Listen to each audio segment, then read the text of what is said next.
सखी सहेली।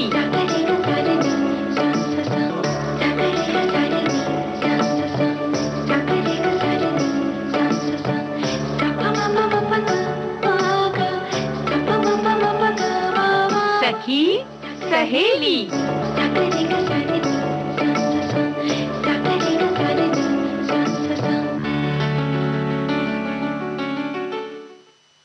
सखी सहेली सुनने वाली सभी सखियों सहेलियों को नेहा शर्मा और प्यारी बुआ का नमस्कार। प्यारी बुआ आपको भी हमारा नमस्कार। खुश रहो खुश रहो। और आपको पता है हम ऐसे कुछ ना कुछ अपने साथ बातें लेकर आते हैं, कुछ ना कुछ उम्मीदें लेकर आते हैं। हाँ, बातें तो ठीक है और उम्मीदें भी ठीक है। बिल्कुल तुमसे बिल्कुल यही उम्मीद थी कि तुम उम्मीदें जरूर लेकर आओगी और फिर नया साल है, फिर कुछ मांग करोगी। हाँ। फिर उसको मांगती रहोगी जब तक कि वो मिल ना जाए। हिम्मत तो नहीं हारोगी, ये भी हमें पता है। इसी तरह से हिम्मत नहीं हारने से कुछ भी मिल सकता है, ये हम लेकिन हो सकता है कि इधर दाल ना गले तुम्हारी। कोई बात नहीं, फिर हम तिल के व्यंजन तो बनवा ही लेंगे आपसे। ठीक है, दाल के नहीं बनाएंगे ना हम लोग आज। फिर ठीक है, तिल के बनाएंगे हम लोग। और क्या क्या करेंगे आज?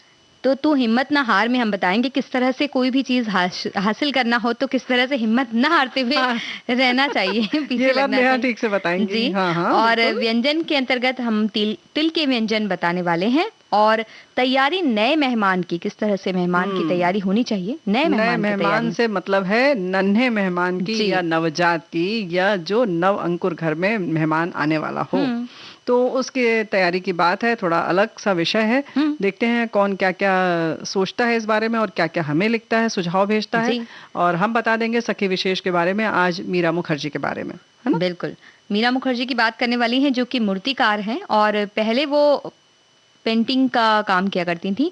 तो हम इनके बारे में विस्तार से बातें क्यों ना कर लें? बिल्कुल करो। तुम तो बस इतना बता दिया, इतने से थोड़ी बात बनती है। तो कैसे वो मूर्तिकार बनी? पहले चित्रकार थी, फिर वो कहते हैं ना, कला को जब साधना होता है बुआ जी तो वो उसी व्यक्ति के बस में जो कि कला में बिल्कुल रम जाता है। और एक कलाकार तभी उन्नति करता है जब उसे कोई अच्छा मार्गदर्शक मिले, अच्छे आलोचक मिले और उनका साथ लेकर जब वो आगे बढ़ता है तो बिल्कुल आगे बढ़ता जाता है। और मीरा मुखर्जी की अगर हम बात करें तो मूर्ति कला का एक जाना माना वो नाम रही हैं और कुछ इसी तरह से वो अपनी कला से जुड़ी रही। पहले पेंटिंग किया करती थी, बाद में मूर्ति कला में उन्हें ऐसी निपुणता मिली कि उनका नाम मूर्ति कला के साथ जुड़ गया, यानी कि मूर्तिकार हम कह सकते हैं उनको। 1932 में कोलकाता में द्विजेंद्र नाथ मुखर्जी और वीणा पाणी देवी के घर जन्मी मीरा ने कला की शुरुआती शिक्षा अबिंद्रनाथ टैगोर के Indian society of oriental art में लेना शुरू किया और शादी होने तक वो यहाँ सीखती रही। 1941 में उनकी शादी हुई जो कुछ सालों तक चली और पति से अलग होने के बाद अपने निजी जीवन की चिंताओं को दूर रखकर वो एक बार फिर से कला के सानिध्य में चली गई और उन्होंने government college of arts and craft Kolkata और दिल्ली पॉलिटेक्निक दिल्ली से अपनी शिक्षा प्रारंभ की।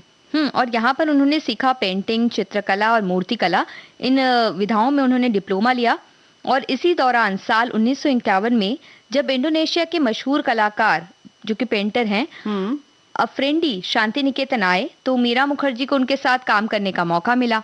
और ये मौका और बड़ा हो गया जब अगले ही साल उन्होंने अपनी कला की एक एकल प्रदर्शनी लगाई और यानी मीरा मुखर्जी ने ये प्रदर्शनी लगाई और उन्हें इंडो जर्मन फेलोशिप मिली और वो academy of fine arts Munich जो कि जर्मनी में है वहां चली गई।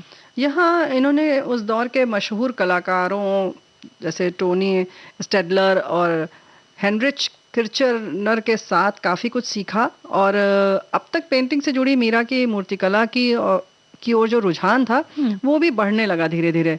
और फिर उन्हें इस निर्णय में मतलब थोड़ा वो निर्णय लेने में थोड़ा सा हिचकिचाई रही होंगी। जाहिर है कि एक दोनों अपने आप में कला काफ़ी समृद्ध है।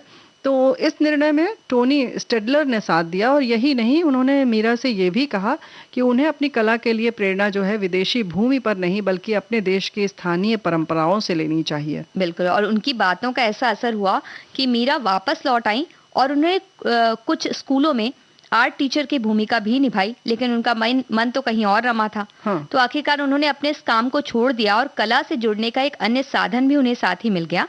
भारतीय मानव विज्ञान सर्वेक्षण ने उन्हें मध्य भारत में धातु का काम करने वाले कारीगरों की शिल्पकारी का लेखा जोखा लेने का जिम्मा सौंपा हाँ, किस थोड़ा सा तरह से अलग उन्होंने तरह ये का सब काम था ये जी ना। तो किस तरह से ये सब काम किया वो हम बताएंगे, लेकिन पहले गीत सुन लेते हैं। अच्छा, गीत भी सुनाओगी? क्या बात है। हरी हरी वसुंधरा, नीला नीला ये गगन, नीला नीला ये गगन।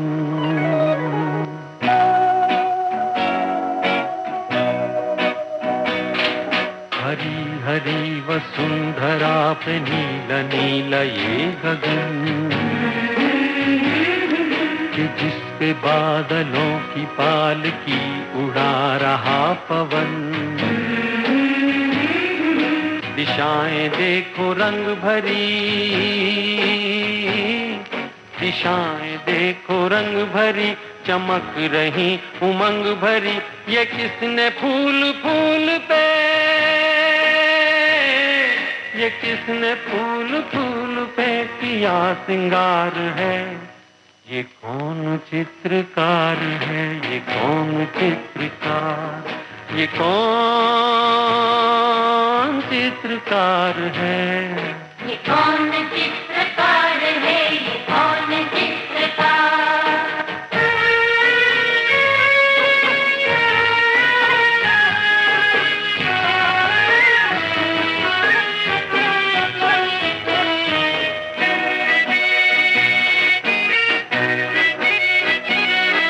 तपस्वियों सी हैं अटल ये पर्वतों की चोटियां,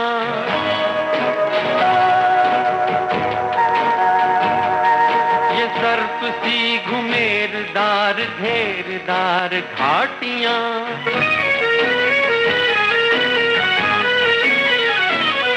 ध्वजा से ये खड़े हुए, ध्वजा से ये खड़े हुए हैं वृक्ष देवदार के। गलीचे ये गुलाब के, बगीचे ये बहार के। ये किस कवि की कल्पना, ये किस कवि की कल्पना का चमत्कार है।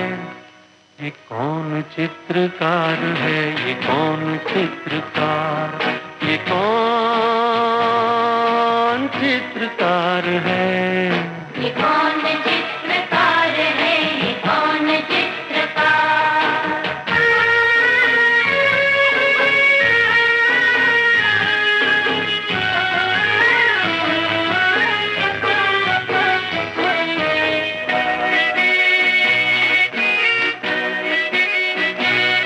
कुदरत की इस पवित्रता को तुम निहार लो,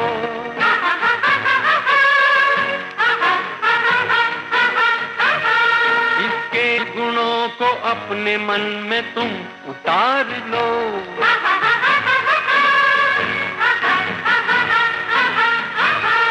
चमका लो आज लालिमा, चमका लो आज लालिमा अपने ललाट की।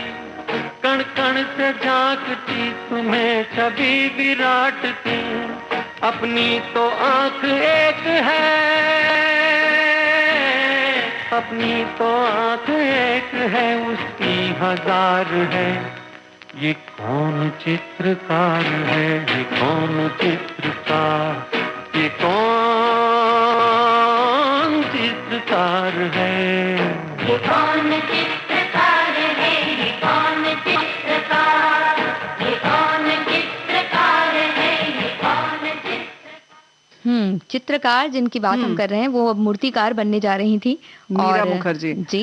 लेकिन एक बात तो है नेहा बेटिया, यहाँ पर जो हम लोग बात कर रहे थे कि उन्हें लेखा जोखा का जिम्मा सौंप दिया गया, ये थोड़ा सा किसी कलाकार के लिए बड़ा, जैसे कहते हैं ना, क्या नीरस सा काम होता है। वो सोचते हैं कि अरे ये क्या है, ये तो हमारे मन का काम नहीं है, लेकिन उनके लिए वरदान साबित हुआ।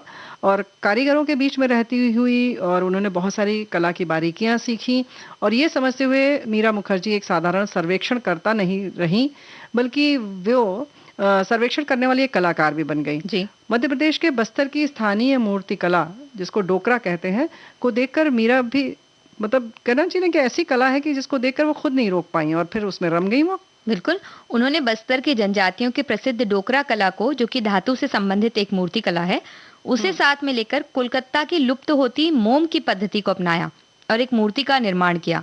और उसके बाद इस तरह से इन कला के मिश्रण को पेश किया कि कोई भी उसे जब देखता तो उन्हें मीरा मुखर्जी की कला का वो कायल हुए बिना नहीं रह सकता था।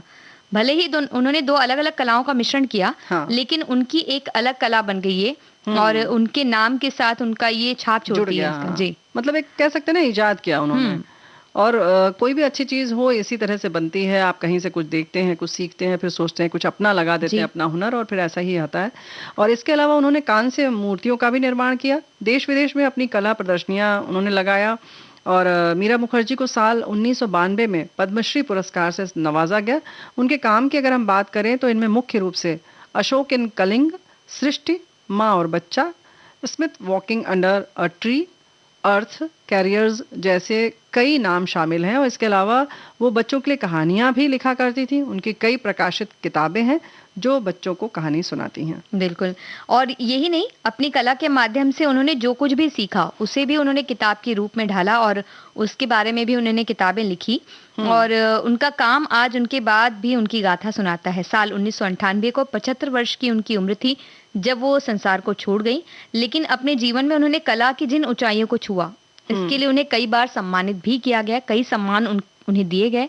जैसे कि 1984 से 1986 तक संस्कृति मंत्रालय की फेलोशिप उन्हें मिली। 1981 में अवनींद्रनाथ टैगोर पुरस्कार माननीय राष्ट्रपति द्वारा मिला। 1968 में press award for the masters craftsman मिला। 1992 में पद्मश्री मिला ही, जिसकी हम पहले चर्चा कर चुके हैं। मीरा मुखर्जी की कला पारखियों की दृष्टि में एक अलग ही स्थान रखती है। तो वाकई ऐसा हुनर होता है ना, जब जैसे कहते हैं ना, उन्होंने खुद एक नई कला इजाद कर दी और अपनी वही वो कहते हैं ना कि एक कला की ओर आप आगे बढ़ते हैं, लेकिन वो आपको फिर पता चलता है कि नहीं, आप इससे ज्यादा उस कला में निपुण हो सकते हैं। मतलब आप किसी और चीज के लिए बने हैं। तो एक चीज करते हुए अगर वो पढ़ने चले गए हैं उसके लिए विदेश, लेकिन उसके बाद उन्हें ये लगता है कि नहीं, अगर इसकी बजाय मुझे मूर्ति कला में ज्यादा जाना चाहिए और मेरी रुचि उसमें है, लेकिन वो एक झिझक जो होती है जिसको उन्हें किसी तरह से दूर साथी कलाकार ने दूर की कि आप कभी भी बदल सकते हैं, जा सकते हैं। इसके लिए वही जरूरी होता है ना कि एक अच्छा आपको गुरु मिले, कोई अच्छा दोस्त मिले, समालोचक मिले, आलोचक मिले, तभी आपकी कला और निखरती है। और उसके संग संग सबसे बड़ी जरूरत यह है कि आपके अपने आत्मविश्वास की और हिम्मत ना हारने वाले जज्बे की, बिल्कुल, जिस पर हम आज बात करेंगे। जी। तो मीरा मुखर्जी ने जिस तरह से अपना नाम हासिल किया और आगे बढ़ी, उन्हें इसलिए आज जाना जाता है। उनकी कई जो कलाएं हैं वो अलग अलग जगहों में अभी भी रखी हुई हैं, वो देखते हैं लोग। और जिस तरह से उनकी डोकरा कला और वो दोनों कलाओं को जो उन्होंने मिलाया, वो बिल्कुल ही अलग ही शैली बन गई। तो देखो, कलाकार हो किसी भी विधा का हो, चाहे वो गायक, गीतकार, संगीतकार या मूर्तिकार हो, चित्रकार हो, तो कहते हैं ना कि वो भले इस फानी दुनिया को छोड़कर चले जाएं, लेकिन उनकी कला तो हमारे सामने रहती है और उसके माध्यम से वो हमारे बीच में रहते हैं और बहुत कुछ सिखाती है। ये सब इनकी जो कृतियां होती हैं, है ना। तो इनके विषय में कुछ देर सोचा जाए और कार्यक्रम में एक अंतराल ले लेते हैं।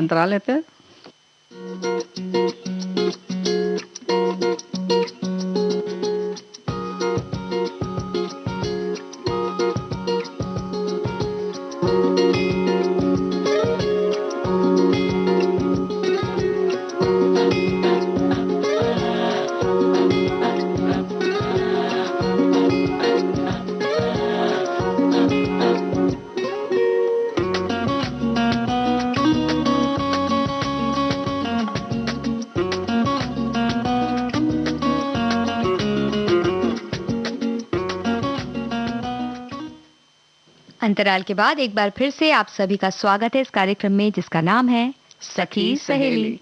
लेकिन जो तुमने कहा था ना कि सोचते हैं, तो इतने छोटे से अंतराल में नहीं विचार किया जा सकता। तो इसके लिए थोड़ा सा लंबा समय चाहिए और वो भी थोड़ा सा रोचक हो, मनोरंजक हो, गीत हो, संगीत हो। तो एक गीत सुनवाइए नेहा बिटिया, तब कुछ बात बने, है ना।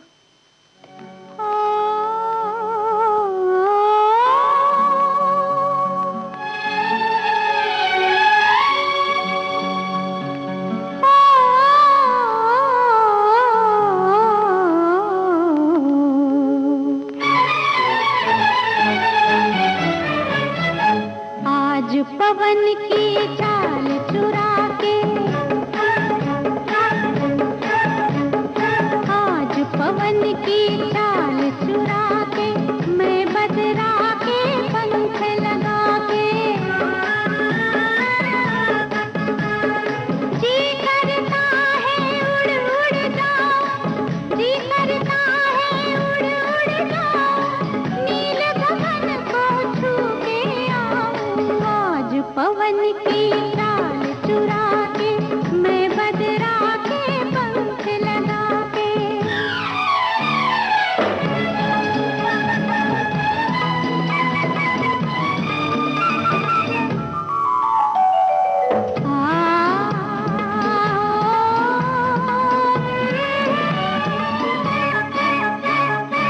दो नैनों में अब तक वही सपना घूम रहा है, वही सपना घूम रहा है। एक अनजानी मस्ती में मेरा तन मन झूम रहा है, मेरा तन मन झूम रहा है।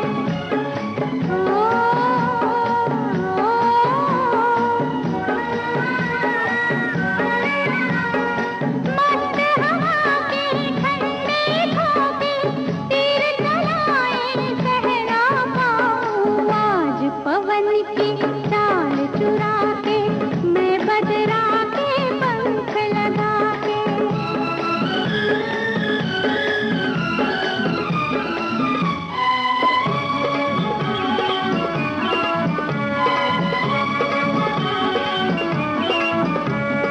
ये नदियाँ का पानी वैसे तो आग बुझाए, वैसे तो आग बुझाए, पर आज मेरे सीने में एक मीठी अगन लगाए, एक मीठी अगन लगाए।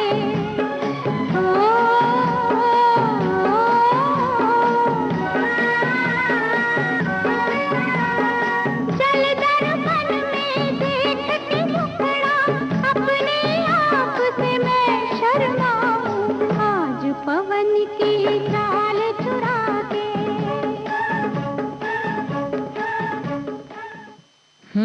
मिला समय विचार बिल्कुल। करने का। बिल्कुल, हमने यही विचार किया है कि तिल के जो व्यंजन है, हाँ, मतलब सबका अपना अपना एक तरीका होता है ना। वो मूर्ति कला के बारे में विचार करने के लिए हम काफी अभी पीछे हैं, बहुत पीछे हैं। तो बिल्कुल। साल 2025 तक शायद हम मिट्टी की मूर्तियां छोटी छोटी बनाने लगे, बनाने और लगेंगे। उसके बाद फिर हम उसके बारे में सोचेंगे। और मिट्टी की छोटी छोटी मूर्तियां क्या, पहले गोल गोल बना लेना वही बहुत है हाँ, ये भी बड़ी बात ना। है। छोटे जी, छोटे जी। बॉल बना लेना, गोलियां बना लेना, उसमें फिर तिकोना कुछ कुछ आकार देंगे, तब चेहरा मोहरा बनेगा। और कुछ इस तरीके से कृति होगी कि उसको देखकर खुशी होगी कि अच्छा ये हमने बनाया है। लड्डू तो हम बना लेते हैं। हाँ, तो किस लड्डू चीज़ के? अलग अलग चीजों के। मिट्टी के अच्छा। बनाना तो बहुत आसान है, बाकी चीजों के बांधने में थोड़ी मुश्किल हो जाती है कई बार।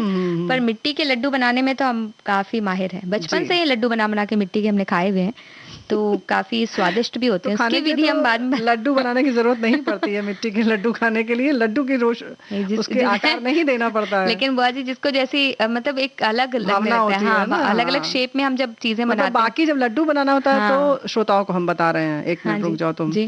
कि ये तब लड्डू के शेप में नहीं बनाती हैं, लेकिन हाँ ये मिट्टी खाएंगी तब ये बहुत प्यार से उसको, जब तक कि लड्डू का आकार नहीं दे देंगी, गोल नहीं होगा, तब तक नहीं खाएंगी, है ना। यही कहना चाह रही हो। उससे एक अलग वो लोगों भाव को आता लगता है कि है। हम कुछ और खा रहे हैं। शरीर में लगता जी, है, शरीर में लगता है। और पूरा पोषक आपको लड्डू खाने का एक जो आनंद भाव आता है, है, हाँ। जी, वो भी आता है।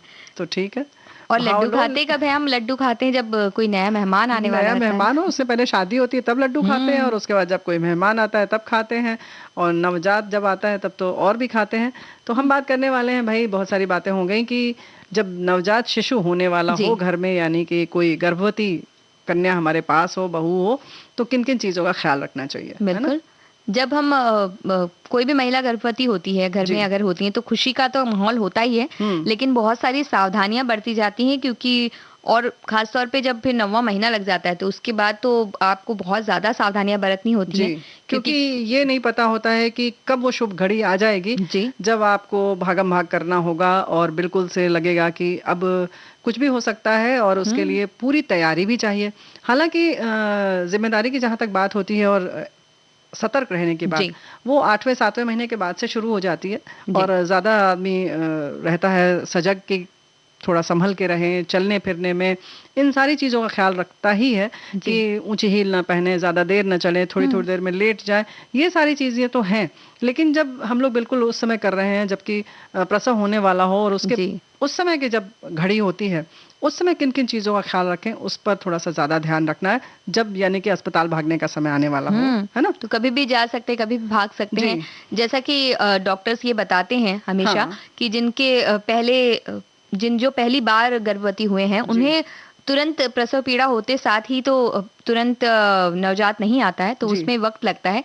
तो इसलिए बहुत ज्यादा घबराने की आवश्यकता नहीं होती है। आप अगर घर में है तो आप किसी को बता सकते हैं और थोड़ा समय लेकर भी जा सकते हैं। थोड़ा समय मतलब आप जितनी जल्दी जाएं वो अच्छा है, लेकिन हड़बड़ाहट में उनको कहीं दौड़ा भागी ना मचाएं और इस तरीके से तो थोड़ा आराम से उन्हें आप लेकर जा सकते हैं, क्योंकि समय समय पर आपको प्रसव पीड़ा होती है उन्हें, लेकिन आप उन्हें लेकर आराम से जा सकते हैं अस्पताल तक। मतलब उसके लिए बहुत ज्यादा घबराने की जरूरत नहीं है, जैसे कि एकदम पैनिक हो जाते हैं और घबराहट में हो सकता है कुछ और दूसरी दुर्घटना ना हो, इसलिए डॉक्टर ऐसा कहते हैं। तो इस बात का ख्याल रखें। और उससे पहले अगर तैयारी की बात करें कि भाई जाहिर है कि जो भी होगा अपने अस्पताल को उन्होंने निश्चित कर लिया होगा, कार्ड आदि बनवा लिया होगा, जो जांचें होंगी वो सब करवा लिया होगा, लेकिन वो सारी जांच के जो भी रिजल्ट हैं, परिणाम हैं, जो भी प्रिस्क्रिप्शंस हैं डॉक्टर के, वो सब एक जगह रखें, एक बैग पहले से ही बना लें और उसमें सारी चीजें रखते चलें, है ना। क्योंकि आपको सब चीजें पता होती हैं, लेकिन उस वक्त आप सारी चीजें खुद नहीं दे सकते हैं, तो जो आपके साथ जा रहा है उसे ये सारी चीजें पता हो, और घर में भी एक व्यक्ति ऐसा हो जिसे ये सारी जानकारी हो कि आपकी जो फाइल्स है वो कहाँ हैं, आपकी जो रिपोर्ट्स है, मेडिकल रिपोर्ट्स कहाँ है, कौन सी दवाइयाँ आप लेती हैं और किस तरह से जाती हैं, डॉक्टर का पता क्या है, डॉक्टर कहाँ मिलेंगे, और अगर आप निजी अस्पताल जाती हैं तो उसका पता क्या है, किसी जो भी डॉक्टर जिसके दिखा रही हैं उनका नंबर सबके पास हो, ताकि क्योंकि आप तो पीड़ा में हैं तो उस वक्त आप ही तो फोन नहीं कर सकती हैं। बिल्कुल, तो इसलिए सबको पता होना चाहिए, सबको पता होना चाहिए। और घर वालों की भी जिम्मेदारी है कि इन सारी चीजों की व्यवस्था रखें। और जैसे हमने कहा कि एक अगर घर में अलमारी है उसको नियत कर ले या बैग नियत कर ले कि ये सारी चीजें उसी में रहेंगी। इसी तरह से किस वाहन से आपको जाना है ये भी निर्धारित कर लें। अगर आपके पास वाहन है तो बहुत अच्छा, लेकिन अगर नहीं है तो अड़ोस पड़ोस या जिससे भी आपको व्यवस्था करनी है उससे बिल्कुल मतलब आश्वस्त रहें कि जिस समय भी हम कहेंगे, रात को 3 बजे भी कहेंगे तो ये व्यक्ति हमारे संग जाएगा। तो ये तैयारी करना बहुत ज़रूरी है। और फिर बात आती है कि खुद जो प्रसूता है उसके कपड़े आदि जो हैं वो कौन से उसको पहनने हैं, जाते समय क्या पहनना है, साथ में क्या क्या लेकर जाना है, ये भी जो है वो एक जगह रख लेना चाहिए। बिल्कुल, है ना। और अस्पताल में भी आप ये पता कर लीजिए कि कौन कौन सी चीजें हैं जो वहां आपको मिल जाएंगी और कौन कौन सी चीजें हैं जो आपको साथ लेकर आनी है, क्योंकि बहुत सारी सुविधाएं वहां होती हैं और बहुत सारी चीजें जो बहुत ही आम होती हैं वो वहां नहीं मिलती कई बार, लेकिन आपके पास घर में मौजूद होते हुए आप आसपास जाते हैं, खरीदते हैं, आपको ज्यादा महंगे में वो चीजें महंगे में मिलती है या आप जो चाहते हैं वो नहीं मिलता। और आपका अपना जो प्रयोग करते हैं चीजें, अगर मान लीजिए हम क्रीम की ही बात करें या आप कोई ब्रश करते हैं, टूथपेस्ट आपका है खास, तो आपको वही चाहिए। कंघी है आपकी अपनी, आप नहीं चाहते हैं उस समय की नई कोई कंघी आप चाहे प्रयोग करें, ये सारी चीजें आप अपनी निश्चित करके रख लें अलग ढंग से। हैंड टॉवेल है अपनी, अगर आपको तकिया कोई ऐसी आप लगाते हैं और ऐसा कोई अस्पताल है तो वो आप रख लें। कुछ ऐसी चीज़ें जो है, अपना चादर है ओढ़ने का, बिछाने का, तो ये सब चीज़ें जो है लगता है कि नहीं ये हम अपने ही प्रयोग में लाएंगे, तो वो सारी चीज़ें पहले से रख लें, है ना। एक बैग बना लें, उस बैग में सारी चीज़ें रख दें आप, और उससे क्या होगा कि आपको जब जाना है आपको भी पता है, आप एक इशारा मान लीजिए करते हैं कि उधर से वो बैग उठा लीजिए तो हो जाता है। नहीं, बैग तो पहले बता देंगे, वो बस पेट की तरफ इशारा करेंगे कि यहाँ दर्द शुरू हो गया, तो बस सब लोग बैग की तरफ दौड़ जाएंगे, है ना।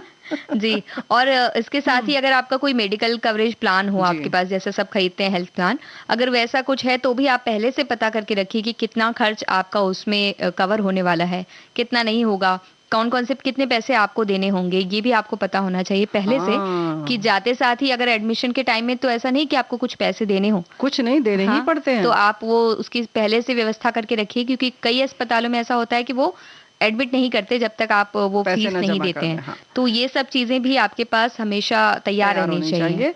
और प्लान तो आपको पता होना ही चाहिए। अब जब तुम खर्चे की बात कर रही हो तो ये भी बात सही है कि सबके पास प्लान नहीं होता है, तो पैसा कहाँ से आएगा, कितना खर्च होगा, डॉक्टर से थोड़ा बहुत ले लें, उससे थोड़ा ज़्यादा ही पैसा अपने पास रखें जी। ताकि कोई दिक्कत ना हो। जैसे तुमने कहा कि कभी कभी क्या पूरा पैसा लगभग वो जमा करके ही जी। एडमिशन देते हैं, प्रवेश देते हैं। तो ये सारी चीज़ें तो बड़ी तनावपूर्ण है। गीत सुनते तब आगे बढ़ते हैं। पैसे की तुमने बिल्कुल। बात कर दी तो बड़ा चिंता हाँ, हो गई। पैसे की बात करते हैं, गीत पैसा जब तक मिलता है तब तक अच्छा लगता है। हाँ, जब खर्च देने करने की बात आती है तो गाना सुनने का मन करने लगता जी। है।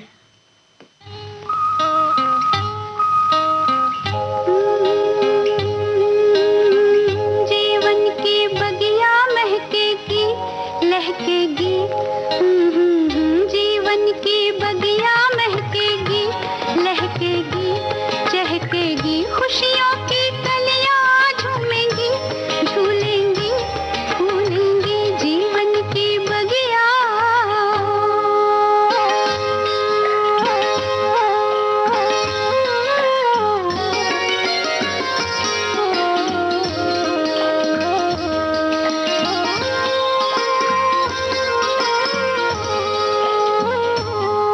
वो मेरा होगा, वो सपना तेरा होगा, मिलजुल के मांगा वो तेरा मेरा होगा, जब जब वो मुस्कुराएगा अपना सवेरा होगा, वो मेरा होगा, वो सपना तेरा होगा, मिलजुल के मांगा, वो तेरा मेरा होगा, जब जब वो मुस्कुराएगा, अपना सवेरा होगा,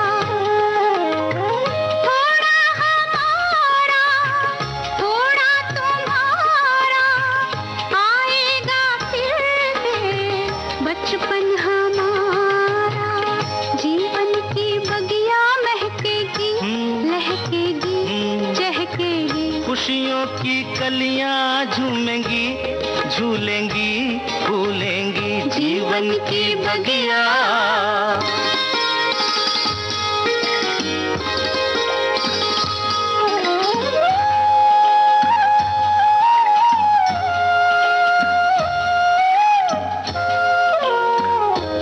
हम और बंधेंगे, हम तुम कुछ और बंधेंगे, होगा कोई बीच तो हम तुम और बंधेंगे, बांधेगा धागा कच्चा हम तुम तब और बंधेंगे, कुछ और बंधेंगे, हम तुम कुछ और बंधेंगे, होगा कोई बीच तो हम तुम और बंधेंगे, बांधेगा धागा कच्चा, हम तुम तब और बंधेंगे, थोड़ा हमारा थोड़ा तुम्हारा, आएगा फिर से बचपन हमारा, जीवन की बगिया महकेगी लहकेगी चहकेगी, खुशियों की कलियां झूमेंगी झूलेंगी फूलेंगी, जीवन की बगिया।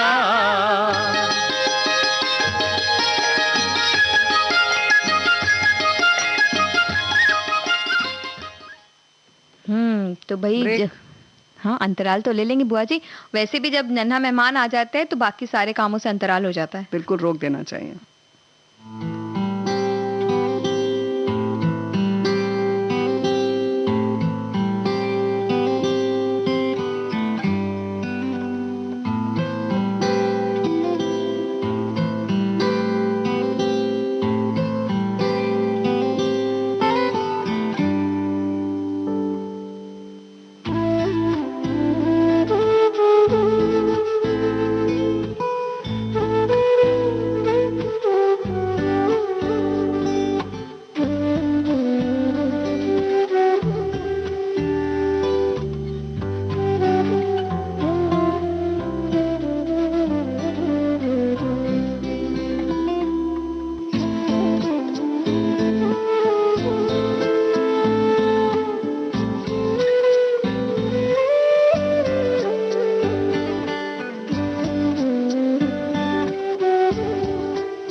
अंतराल के बाद आप सभी का एक बार फिर से स्वागत है कार्यक्रम सखी सहेली में।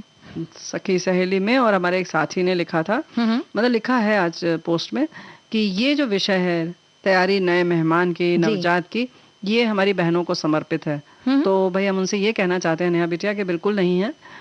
वैसे हमारे एक साथी ने ये भी लिखा है कि घर में नए मेहमान का आना सबसे बड़ी खुशी का मौका होता है। जहां माँ जी। को ये पूर्णता का एहसास कराता है, वहीं पुरुष के लिए पिता बनना सबसे गर्व की बात होती है। घर में बच्चे के आने के बाद रोज ही कुछ न कुछ बदलाव आते हैं और पूरे 9 महीने के लंबे इंतजार के बाद आपके दिल का टुकड़ा, आपका चांद, आपका अपना बच्चा आपकी गोद में खिलखिलाता है। तो भाई ऐसा नहीं है, हमारे बंधु जो है, पुरुष भाई लोग हैं जी, बेटा भतीजा लोग भी जितने हैं वो भी सतर्क रहें। ये सारी जो ये अभी तक हम लोगों ने जितनी भी बात की, देखो चाहे हाँ। वो वाहन की व्यवस्था की बात हो, चाहे पैसे की बात हो, ये सब किसको करना है? इन्हीं लोगों को उन्हें तो तैयारी करना करनी, है। हाँ, क्योंकि तो करें, जो आए। महिलाओं की बात जो वो कह रहे हैं वो तो भाई जो है हाँ, वो तो आराम करेंगी, हाँ। लेटी रहेंगी। तो आप लोग दौड़ते रहिए और थोड़ा ये सब चीज की व्यवस्था कीजिए। और अगर घर से सारे लोग बाहर जा रहे हैं, मान लो जी। कोई भले आधी घंटे के लिए, 15 मिनट के लिए, तो ऐसे में जो भी हमारी गर्भवती बहन है, बिटिया है, वो दरवाजा जो है कुंडी वंडी न लगाएं तो बेहतर है, जी। खोल के रखें, ताकि कोई भी आवश्यकता पड़े तो उन सब चीजों में कोई समय नष्ट ना हो या कोई बाधा ना आए, है ना? जी, और आस पड़ोस का कोई ऐसा व्यक्ति हो जो हाँ। उनकी देखभाल, मतलब उनके बारे में थोड़ी जड़ी जानकारी लेता जी। रहे, और उनके पास भी ऐसा कोई नंबर हो जिसे वो फोन कर सकें या हाँ। बता सकें आसपास में ही, या तो बिल्कुल। बता सकें कि उन्हें अगर अस्पताल जाने की आवश्यकता है तो। हाँ, यानी कि जिम्मेदारी किसी न किसी को जरूर जी। दी जाए, इनको बिल्कुल अकेला न छोड़ा जाए। और उसके बाद जैसे कि बहुत ज्यादा घबराने की भी जरूरत नहीं है। अब इसकी बात आती है कि बच्चे की जो तैयारी है, उसका जो साजो सामान है, वो सब आपको क्या क्या लेकर जाना है, ये तो पहले तो अस्पताल में बात कर लें कि जी। क्या क्या चाहिए, और थोड़ा बहुत अपनी भी तैयारी कर लें।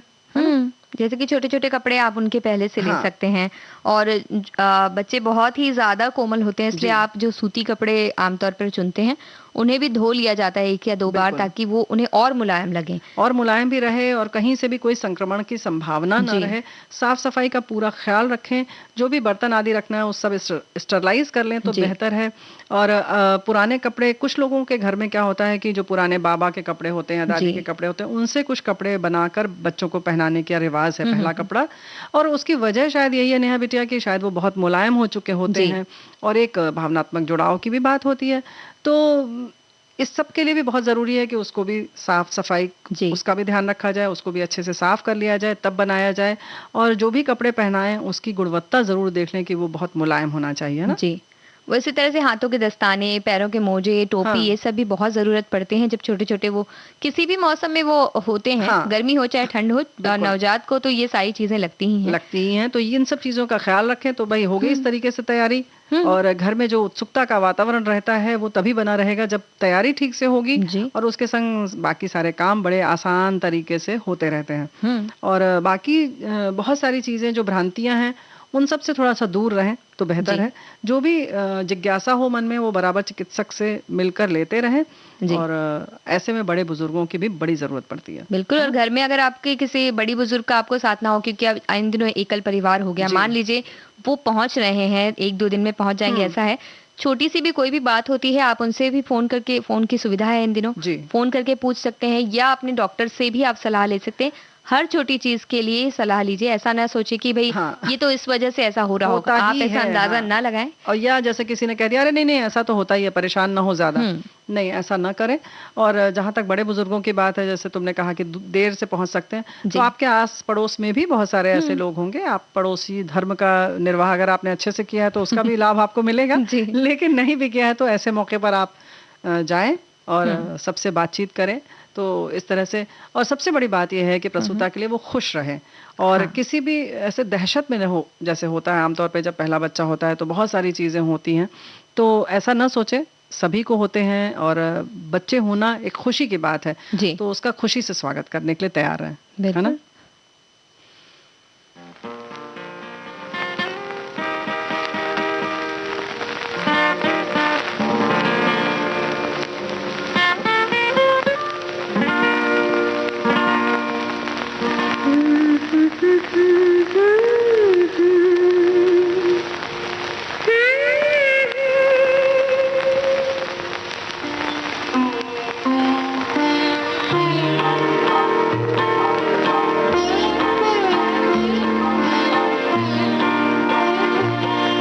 नन्ही सी गुड़िया आफत की पुड़िया, नन्ही सी गुड़िया आफत की पुड़िया, सोए रही निमिया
बिछा के, बिस्तर बिछा के, तकिया लगा के, छोटी सी लाडो रानी सोए रही रे। नन्ही सी गुड़िया आफत की पुड़िया, सोए रही निंदिया में खोए रही रे। नन्ही सी गुड़िया। कितने अच्छे से गुड़िया सोई रही रही, ऐसे सब गाने सुनने से भी कितना माँओं को भी ऐसे जाग जाती हैं ममताएं। पिता भी बहुत गाना वाना गाने लगते हैं जब नवजात होते हैं ना। तो बिल्कुल उनके गाते हैं, साथ लेकिन हमारे एक साथी ने बहुत अच्छी बात लिखकर भेजी जी। है कि आप बता रहे हैं प्रसव के बारे में, तो ज़रूरी नहीं ना कि आप प्राइवेट हॉस्पिटल में ही जाएं, सरकारी हॉस्पिटल में भी जा सकते हैं, जहां बहुत सारी सुविधाएं आजकल मिलने लग गई हैं। जैसे हमारे इन्होंने लिखा है रायपुर में हॉस्पिटल है, और भीमराव अंबेडकर हॉस्पिटल है, जिला हॉस्पिटल है, सभी जगह बहुत अच्छी सुविधाएं हैं। जब सरकारी खर्चे में आपका काम हो रहा है तो क्यों बाहर व्यर्थ पैसा खर्च करें। तो भाई बिल्कुल सही आप कह रहे हैं, और हम लोग के कहने का ये बिल्कुल मतलब नहीं है प्राइवेट अस्पताल अस्पताल अस्पताल, बस जाने आने जी। और उसके तैयारी और उसकी ही बात हम कर रहे हैं। चाहे अस्पताल चाहे कोई सा भी चुने, जी। वो अपनी इच्छा पर निर्भर करता है, निर्भर लेकिन करता है। बहुत सारी तैयारियां फिर भी आपको कर लेनी चाहिए और पता कर लेना चाहिए हाँ, क्या मिल और ये जाएगा। सरकारी अस्पताल में भी जो डॉक्टर हैं आपकी, जिनको आप बराबर दिखा रहे हैं, जी। अगर सब कुछ सामान्य है तो बहुत अच्छी बात है, लेकिन अगर थोड़ा भी कुछ दिक्कत है तो खुद डॉक्टर भी इस बात का ख्याल रखते हैं कि हाँ इनको हमें ही देखना है। जी। और इस बात को नियत कर लें कि अगर हम किसी वैसे समय आएंगे, ऑड समय में, जब जो कार्यकाल नहीं होगा, जैसे जी, 10 से जी। 5 या कुछ जितने बजे भी अस्पताल खुलता है, तो उस समय आप उपस्थित होंगे नहीं होंगे, या हम किसी स्पेशलिस्ट को बुला सकते हैं नहीं बुला सकते, ये सारी चीजें देखना बहुत जरूरी है। बिल्कुल। तो भाई हम तो यही चाहते हैं कि बस हंसी खुशी का माहौल रहे, और जब किलकारी घर में गूंजे तो किसी के मुंह चेहरे पर तनाव ना रहे ना। बिल्कुल, और ऐसे समय में भी सकारात्मकता बनाए रखनी चाहिए जी। और हिम्मत भी बनाए रखनी चाहिए बुआ जी, इसीलिए तो कहते हैं हिम्मत ना हारना। ना हारना। बिल्कुल, किसी भी वक्त में किसी भी मौके पर अगर आप हाँ। मन से सोचते हैं कि नहीं ये चीजें हम कर लेंगे अच्छी कर तरह लेंगे। से, तो वो बिल्कुल अच्छी तरह से हो जाती है। कहीं ना कहीं से रास्ता बन जाता है, जो हम कहते हैं ना, वो दरअसल हम जब उम्मीद कर लेते हैं, जी। हिम्मत रख लेते हैं, हमें ऐसा लगता है कि नहीं हम ये सारी चीजें कर सकते हैं, तो फिर रास्ता भी बनता जाता है, क्योंकि हम सकारात्मक तरीके से सोचते हैं, थोड़ा मन शांत रहता है, मन तो शांत बहुत रहता सारी है। चीजें नजर आने लगती हैं। नजर आने लगती है, और करते आप ही हैं, करना आप ही को है, किसी और को नहीं करना है। जी। हमारे एक साथी लिखते हैं, तू हिम्मत मत हारो। मेरे पिताजी बताते हैं, जब वो घड़ी ठीक करने का शौक था, सभी लोग मजाक बनाते थे, परंतु पिताजी ने अपने लक्ष्य को नहीं छोड़ा, उनका परिश्रम रंग लाया। आज हमारी घड़ी की दुकान 52 साल पुरानी हो गई, पूरे परिवार का रोजगार मिला, और जीवन में उन्होंने कभी भी हिम्मत नहीं हारी, और इन्होंने भी यही लिखा है कि कभी भी हिम्मत नहीं हारनी चाहिए। बिल्कुल, क्या बात है। और हमारे एक साथी कहते हैं कि हिम्मत ही आपको महान बनाती है। अगर आप कुछ करने की हिम्मत रखते हैं तो आप उसे कर देते हैं। मुसीबतों में भी जो मुस्कुराएगा उसे कोई कैसे हराएगा। ये बात इन्होंने लिख भेजी है। और साथ ही एक और साथी लिखते हैं कि हमें कभी हार नहीं माननी चाहिए। जब तक जीवन है तब तक हमें संघर्ष करते रहना है। जिस दिन हम संघर्ष छोड़कर जीवन जीना प्रारंभ करते हैं, हमारी सफलता भी परवान चढ़ना बंद कर देती है। इसलिए हार ना माने और मरते दम तक संघर्ष करते रहें। यही मनुष्य का जीवन है। बढ़ते चलो, रुको नहीं, झुको नहीं, बढ़ते चलो जब तक सफलता के शिखर को छू ना लो। क्या बात है। 2 पंक्ति में यही सारी बातों को कहते हुए हमारे एक साथी ने लिखा है, उसे गुमा है कि मेरी उड़ान कुछ कम है, उसे गुमा है कि मेरी उड़ान कुछ कम है, मुझे यकीन है कि यह आसमां कुछ कम है। वाह, तो भाई आपके हौसले इतने बुलंद हों कि आपको लगे कि आसमां जो है इसकी ऊंचाई थोड़ी सी कम है, थोड़ी और ऊंची, तो हम तब भी हम उसको छू लेते। तो भाई जाहिर है कि इसके लिए बहुत जरूरी है ना नेहा बिटिया, कि अपने आप पर विश्वास रखें, भरोसा रखें। और कैसे करना है फिर, तो जैसे तुमने बताया ना कि रास्ते अपने आप नजर आने लगते हैं, जो भी उसके उपाय होते हैं वो अपने आप दिखने लगते हैं, क्योंकि सारा दिमाग तो खेल का है ना, मतलब दिमाग का खेल है। देखिए, अब हम यकीन दिलाते हैं जब खुद को कि हम कोई काम कर सकते हैं, तो उसके बाद वो काम हम करने लगते हैं, क्योंकि वो कहते हैं कि मन के हारे हारे, मन के जीते जीत। ये हमारे साथी ने भी लिखकर भेजा है।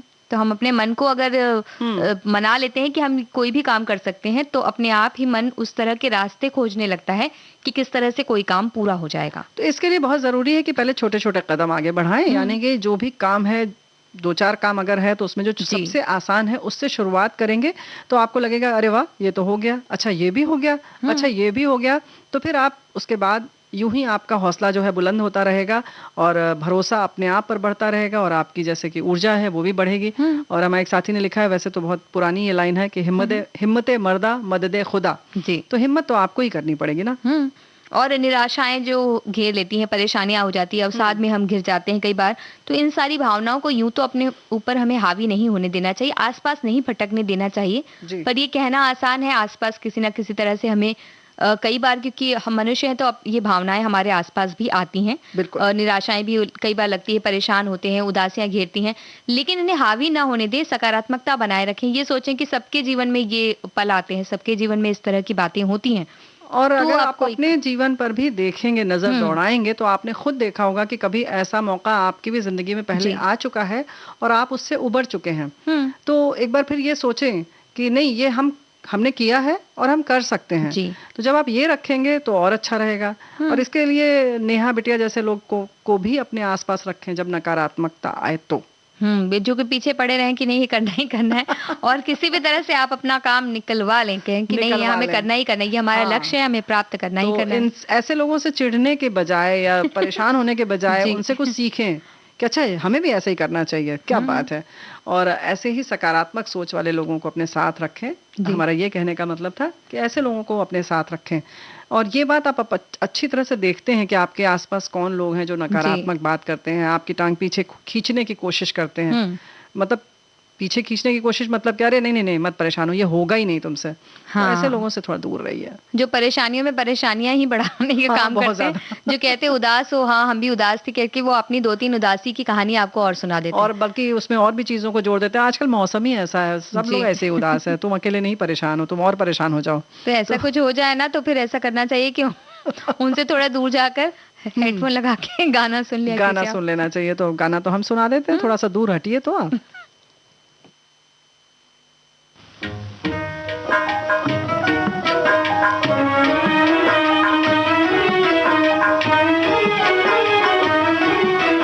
ऐ दिल तुझे कसम है, ऐ दिल तुझे कसम है, तू हिम्मत न हारना, दिन जिंदगी के जैसे भी गुजरे गुजारना, ऐ दिल तुझे कसम है।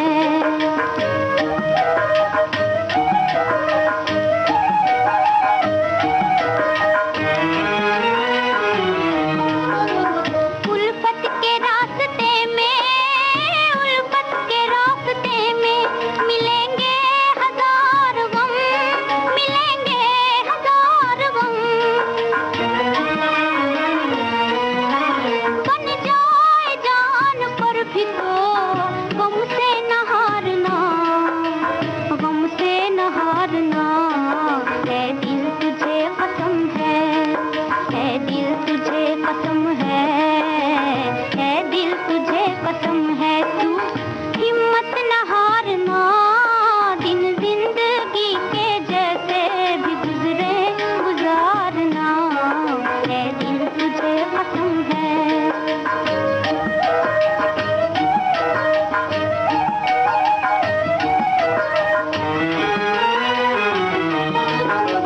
रोने से कम न होंगी, रोने से कम न होंगी, कभी तेरी मुश्किलें, कभी तेरी मुश्किलें। बिगड़े हुए नसीब को हंस कर संवारना, हंस कर संवारना, ऐ दिल तुझे कसम है, ऐ दिल तुझे कसम है, ऐ दिल तुझे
ये तो बात हो गई, लेकिन बुआ जी एक बहुत ही अच्छा मैसेज आया है, संदेश आया हमारे साथी का। वो कह रहे हैं, खून देकर 9 महीने सींचती है वो अपने बदन में, तब जाकर कहीं एक फूल खिलता है इस चमन में। क्या बात है। एक बच्चे को जन्म देने के लिए एक माँ 9 महीने तक दर्द सहती है। कितनी फिजूल की है ये दुनिया जो औरत को कमजोर कहती है। हे वाह। माँ तुझे सलाम। वाह वाह वाह वाह। सलाम है हमारी उन बहनों को, और हमारे बहुत सारे साथियों ने ये साझा किया है कि किसी के यहाँ 2-4 दिन में बच्चा आने वाला है नवजात, और किसी ने जैसे कि तैयारी हम लोगों ने बताई है लगभग वैसी ही उन्होंने तैयारी की। सर्दी के दिनों में स्वेटर बुना, ऐसे ही कपड़े धो के सुखा लिए थे, इन्होंने ऐसे लिखा है। एक बात और है कि हमारे ये ठंड की जब बात चल रही है नेहा बिटिया, तो हमारे एक साथी ने लिखा है ठंड के दिनों में काम भी बहुत कम है, कुछ ऐसे भी काम होते हैं ना जी। जिसमें कि उनको रोजगार नहीं मिलता, जिस कारण आमदनी भी नगण्य है और खर्च तो हर रोज है। फिर भी हम हिम्मत नहीं हारते, अपने पथ पर निरंतर चलते रहते हैं, कभी धूप कभी छांव तो लगा ही रहता है दीदी, फिर हिम्मत क्या हारना। और हाँ, आपका साथ जो बरसों से चल रहा है उससे बहुत भरपाई हो जाती है, ज्ञान की, गीत संगीत की। तो ये है सकारात्मक सोच आपकी, है ना। तो किसी भी तरह की परिस्थिति हो आप उसमें आगे बढ़ सकते हैं, और अपना जो भी अपनी तरफ से जितना कर सकते हैं वो तो करना ही चाहिए। हम तो लड्डू बनाएंगे ही। हम कितनी तो मेहनत और भी करते हैं बहुत पता लड्डू बनाने में। लेकिन हमारे साथी ने तो बिजौरे की रेसिपी भेज दी है हाँ, तिल के बताओ साथ। बताओ कैसे बनता वो है। कह रहे एक बहुत ही पारंपरिक व्यंजन है बिजौरे, जिसमें पेठा यानी कि सफेद कद्दू और उसके बीजों के साथ तिल का प्रयोग किया जाता है। इन्हें बनाने में थोड़ी मेहनत लगती है, पर ये बहुत ही स्वादिष्ट और पौष्टिक होते हैं। इन्हें बनाने के लिए सामग्री है उड़द की दाल रात में भिगोई हुई, सुबह बहुत कम पानी में दरदरी पिसी हुई 1 किलोग्राम, तिल्ली 2 किलोग्राम यानी कि तिल तिल, को हाँ, तिल कह रहे सफेद वाला, हाँ। भुना जीरा, भुनी मेथी, काली मिर्च 50 ग्राम, सभी मसाले दरदरे कूट लें।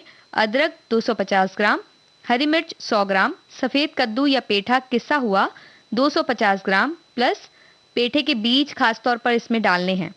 और मतलब पेठा भी चाहिए और बीज भी चाहिए। हाँ हाँ। और हींग 5 ग्राम इसमें लगेगा। नमक स्वाद के अनुसार डाल सकते हैं। अच्छा। बनाने के लिए पिसी हुई दाल लेकर उसमें अदरक, हरी मिर्च दरदरा पीस कर आप मिला दीजिए। पेठे को छिलकर कीस कर दबाकर सारा पानी निकाल दें।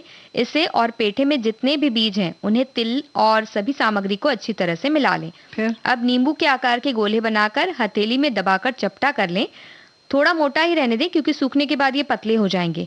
अब इन्हें प्लास्टिक शीट पर या कपड़े, जो सूती कपड़े पर भी सुखाया जाता है, साड़ियों पर, इस पे फैलाकर धूप में सुखा लीजिए। और अच्छी तरह जब ये सूख जाए तो एयर टाइट डब्बे में रख दीजिए और बिजौरों को तेल में तलकर खाइए, बहुत ही स्वादिष्ट लगते हैं, ऐसा ये कह रही हैं। क्या बात है। नहीं, ये हमने खाया है। जी। अब हमें याद आया, हाँ। जैसे ही सूखा ना तब हमको याद आ गया कि हमने इसको खाया है। और तलने की वाकई- जैसी बात की तो हाँ, खुशबू बस आई होगी याद आ गया, बिल्कुल जी। याद आ गया, अचानक से याद आया। सच में बहुत स्वादिष्ट होते हैं। सुखाने के लिए ये बात बिल्कुल सही है कि जो सिंथेटिक वाली जो साड़ियाँ होती थी उस पे सुखाया जाता था। और आजकल तो जैसे अगर आपके घर में वो कपड़े फैलाने वाला स्टैंड है ना, उसके ऊपर फैला लीजिए, बहुत बढ़िया, जल्दी सूख जाता है, बहुत स्वादिष्ट होता है। तो ये तो बनाइए ही। वैसे तिल की पट्टी, गजक, ये सारी चीजें तो बहुत प्रसिद्ध हैं। हमारे एक साथी लिख रहे हैं कि भाई हमें बहुत पसंद है, सोच रहे हैं बहुत दिनों से कि तिल लाएं, गुड़ लाएं, बनाएं, लेकिन खुद ही इतनी पसंद है कि ज्यादा बनाएंगे तो हम ही सबसे ज्यादा खाएंगे। ये अलग ही तरह की मुसीबत है। मुसीबत है ना? मुश्किल है उनके लिए। मुश्किल है। लेकिन तिल खोया की दूधिया बर्फी के बारे में क्या आपका ख्याल है बुआ जी, अगर हम ये बता दें आपको? अरे जो भी तुम मेहनत बताओ है तो उसमें, कुछ देखिए मेहनत है, इस कर बार बताओ, मेहनत वाली बताओ। चीज लाए हाँ, हम। बताओ। तो इसमें 500 ग्राम धुले हुए तिल चाहिए अच्छा। और खोआ चाहिए हमें 500 ग्राम, शक्कर भी 500 ग्राम लगेगी, आधा चम्मच इलायची का पाउडर, बारीक कटे हुए बादाम पिस्ता 100 ग्राम के करीब, और अगर आपको सजाना हो तो उसके लिए बादाम लगेगा। तो सबसे पहले तिल को कढ़ाई में डालकर हल्के हल्के भूनना है और उसके साथ में खोए को भी हम भून लेंगे। भुनी हुई तिल ठंडी जब हो जाती है तो उसको मिक्सर में चलाकर आपको दरदरा पीस लेना है। फिर शक्कर में पानी डालकर आप चाशनी बनाइए और इस चाशनी में तिल, मावा, इलायची, बादाम, पिस्ता की जो कतरन है वो डाल दीजिए और सबको मिला लीजिए अच्छी तरह से। अच्छा। अब एक थाली में घी की चिकनाई को लगा दीजिए, हाथ लगा के चिकनाई लगा देते हैं और मिश्रण को चारों तरफ फैला दीजिए और बादाम से आप सजा सकते हैं और जब थोड़ा ठंडा होगा तो चाकू की सहायता से काटिए और बस बन गई आपकी तिल खोया की दूधिया बर्फी। बहुत मेहनत लगी ना? बहुत मेहनत का काम, मिलाना पड़ा ना। देखो शायद ही लोग बनाएंगे। नहीं, लेकिन बहुत पौष्टिक होती है और ये मौसम में बहुत जरूरी है। वैसे हमारे साथी ने लिखा है सर्दियों में तिल के मीठे व्यंजन तो बनाते हैं, काफी पसंद किए जाते हैं, नमकीन भी बनते हैं। तिल को सुखाकर रोस्ट कर लीजिए, इसे पीस लीजिए थोड़ा दरदरा। सभी लोग कह रहे हैं दरदरा नहीं, क्योंकि ज्यादा बारीक पीसेंगे तो तेल निकल आएगा हमें लगता है। इसमें अदरक, मिर्च और अमचूर मिलाकर इसका पूरन बना लें या भरावन बना लें और फिर जो मैदा, गूथे हुए मैदे और आटे में इसका भरावन भरकर पराठे कचौड़ी बना सकते हैं। यानी आटा और मैदा मिलाकर एक उसको गूंथ लें और उसमें जी। कर लें। फिर इसी तरह से सफ़ेद या काले तिल को सूखा भून लें। जब इसमें खुशबू आने लगे तो आँच से उतार लें। अब इसमें भुना हुआ लाल मिर्च, भुना लहसुन, अमचूर, नमक डालकर इसे पीस लें। सोंधी सूंधी खुशबू वाली लजीज चटनी तैयार है। सादे चावल, दाल भात के साथ या खिचड़ी या पराठे के साथ बहुत स्वादिष्ट लगती है। ये तो वाकई बहुत स्वादिष्ट लगने वाली है, हम जाके क्योंकि बनाएंगे। सबसे आसान है इसलिए, हाँ, है तो ना? हम तिल लेके आते हैं, गाना चला देते हैं एक। चला दो।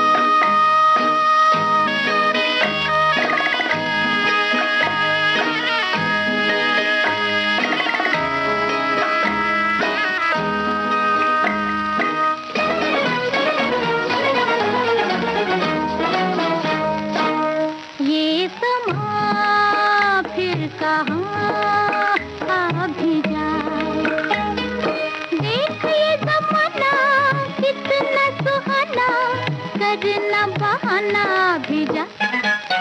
ये समा फिर कहाँ आ भी जाए।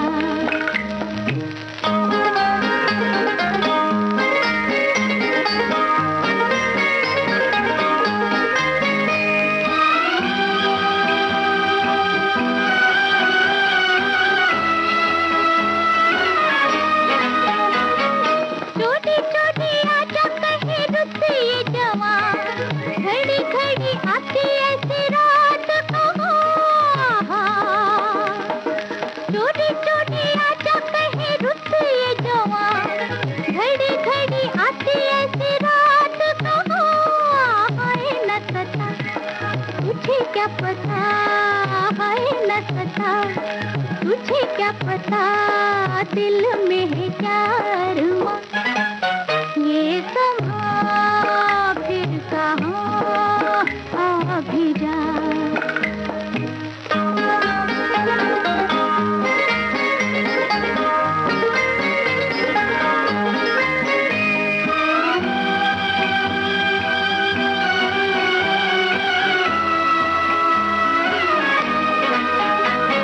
नया नया छाया मेरे दिल पे नशा, खड़ी खड़ी झूमूं जरा सामने तो।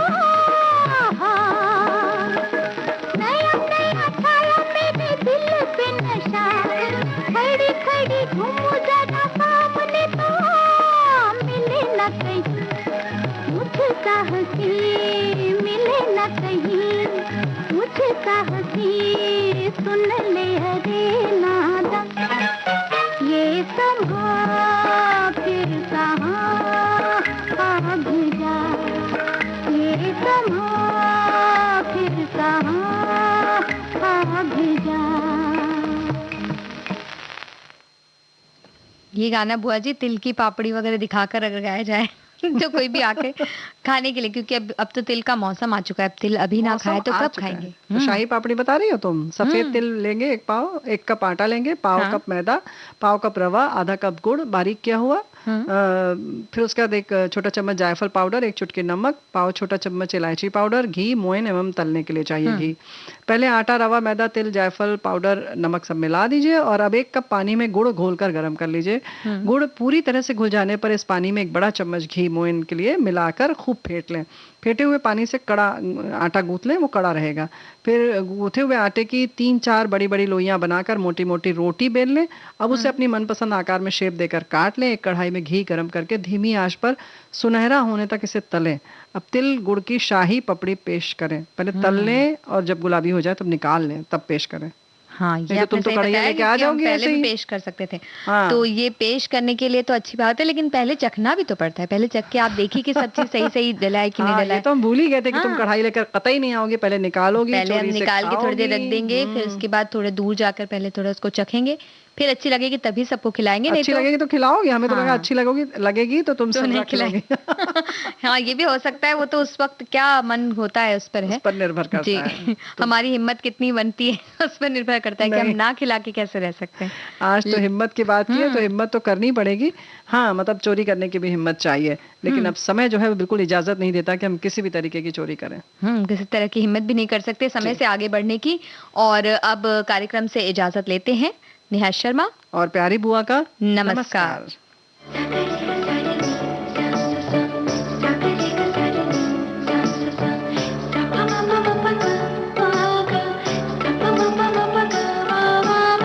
सखी सहेली।